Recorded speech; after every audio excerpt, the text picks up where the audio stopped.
So let's read this question. The question says figure shows a rectangular 28 turns coil of wire of dimensions 10 cm by 5 cm. It carries a current of 0.80 ampere and is hinged along one long side. It is mounted in the xy plane at angle theta equal to 25 degree to the direction of a uniform magnetic field of magnitude 0.50 Tesla. In unit vector notation, what is the torque acting on the coil about the hinge line? तो की concept लिखते हैं पहले। तो की concept क्या लिख सकते हैं? की concept is force on current conducting wire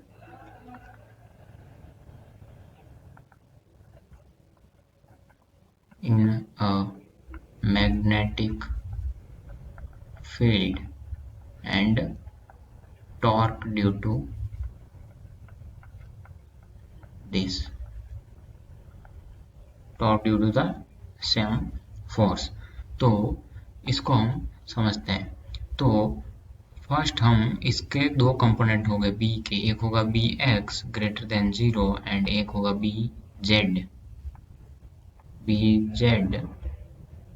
greater than 0।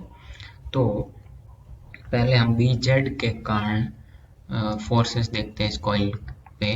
तो बी जेड ग्रेटर देन है 0। तो करंट है वो कुछ इस टाइप से, जो फोर्स होता है वो होता है आई एल क्रॉस बी। तो ये कोयल है और राइट हैंड थंब रूल से करंट कुछ ऐसे फ्लो कर रही है और बी जेड है आउटसाइड दिस कोयल।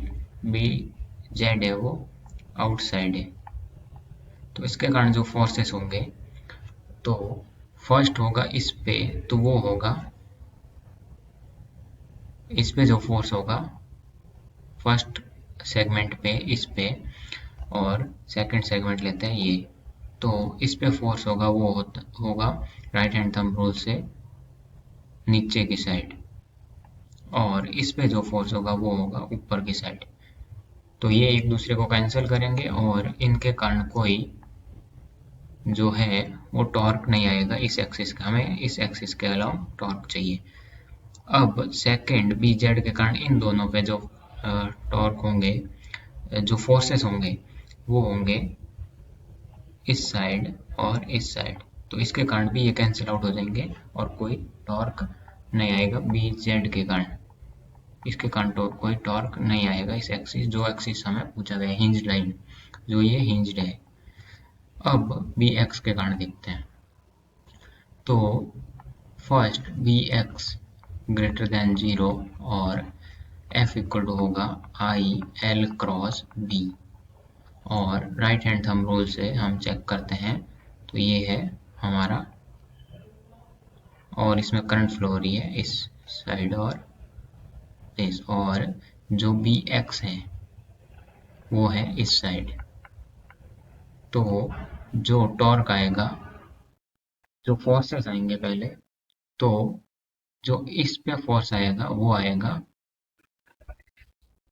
इनसाइड ऐसे, बट इसके कारण कोई टॉर्क नहीं होगा क्योंकि इसी एक्सिस के अलोंग चाहिए। तो इस एक्सिस के अलोंग कोई भी फोर्स है तो टॉर्क नहीं होगा, यहाँ से तो हिंज्ड ही है।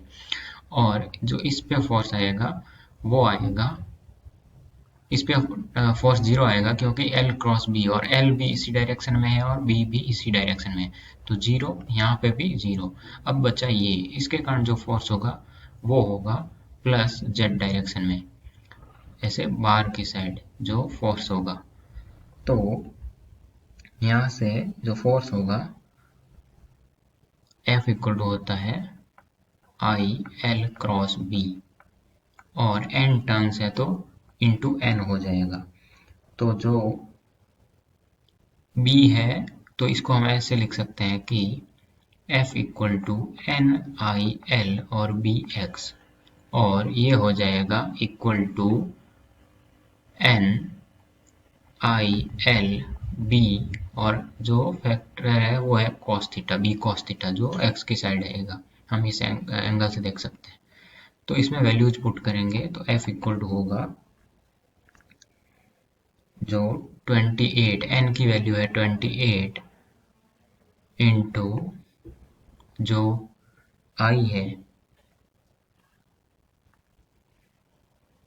वो होगा, और यहाँ से पहले हम टॉर्क का फॉर्मूला ही लिख लेते हैं।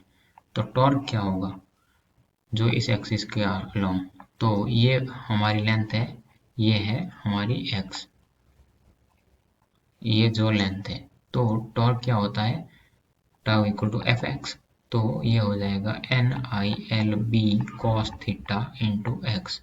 तो अब वैल्यूज पुट करेंगे तो n इक्वल टू है 28, i की वैल्यू है 0.80 इंटू एल कितना है, l की वैल्यू हमें दी हुई है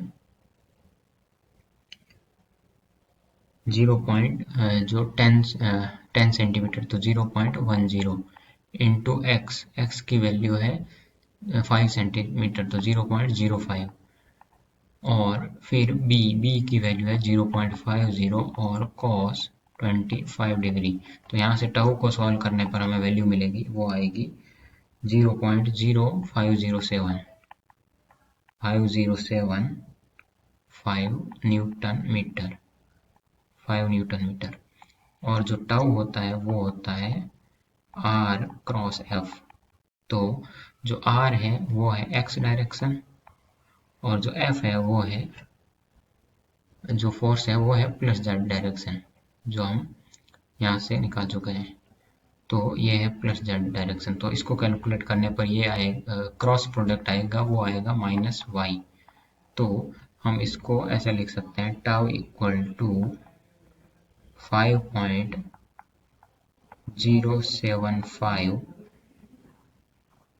और माइनस का j कैप न्यूटन मीटर। तो ये हमारा हो जाएगा